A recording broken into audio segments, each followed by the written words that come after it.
If you live in a house, condo, townhome, or any dwelling that has plumbing, listen up. This is going to be so important. We are talking hands-on, useful information on how to turn off your water when you have a leak or a burst pipe. Growing up, my dad was a contractor, and we actually lived in our house during a remodel over the course of several years. Yes, piece by piece, a second floor was added, the entire house was gutted while we lived in it for the course of about 3 years. The smell of sawdust still brings me back to my childhood. In a good way. I got to see and learn so many things that I otherwise would not have been exposed to. And my dad was a really good hands-on teacher, so today I'm going to be passing on some of that knowledge to you. Hopefully you are watching this video from the comfort of your home in a dry place, and you're not panic scrolling because there's water gushing out of your house. The best time to learn how to turn off your water is before there's an emergency issue. There are several places where you can control your water flow, and the first is under the sink. Now, this only works if that is where the leak is, but as you come under the sink, you're gonna see some valves. As you come under the sink, you're gonna see some different valves, both for hot and cold water. If you're at a kitchen and you've got a disposal, you've got a valve there as well.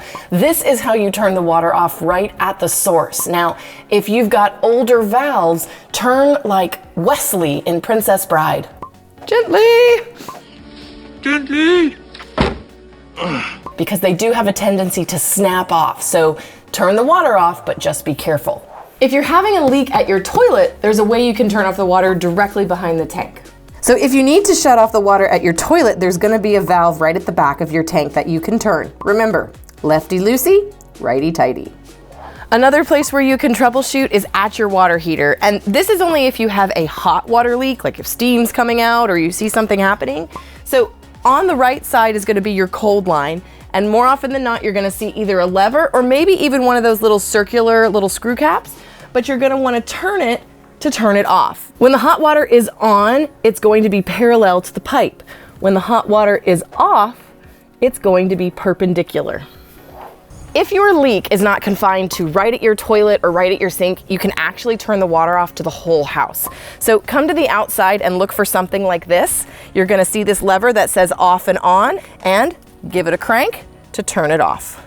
And if all else fails and you can't find your shutoffs at your water heater, your sink, your toilet, or your house, come to the water meter at the street.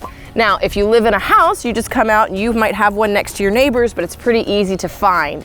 If you live in a condo or a townhome, a lot of times they're gonna have 6, 7, 8, 9, 10 all lined up. So it's really important before your pipe bursts to find out which one is yours. So once you locate your water meter, you're gonna have to lift it up. They do have these little doors, but if you really need to get in there, you gotta pull the whole thing. And sometimes it takes some muscle to do it. Now, most of us hardly ever check these. So what you wanna make sure you have is a handy dandy shovel to clear it out. Okay. Oh, yes, I found it. It's like looking for buried treasure, but do you see the importance of finding where this stuff is before water is gushing into your living room? And this is the meter.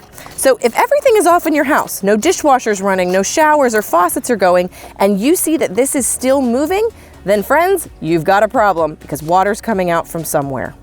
So here's your meter.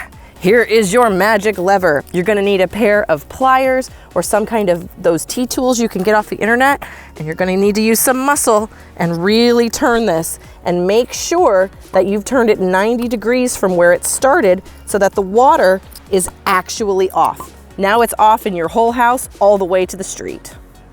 These are simple things that when you're moving into a new property can be so easily skipped, but if you take 5 minutes and locate where all of these things are, it could save you thousands of dollars if something goes wrong. And since I'm all about being prepared, I wanna make sure that you're prepared for hurricane season because I've got a life-saving list of all the things you're gonna need. I hope I made you proud today, Dad. Thanks for making sure I'm not helpless. I'm Lindsey Johnson, your resource for all things real estate. See you next time.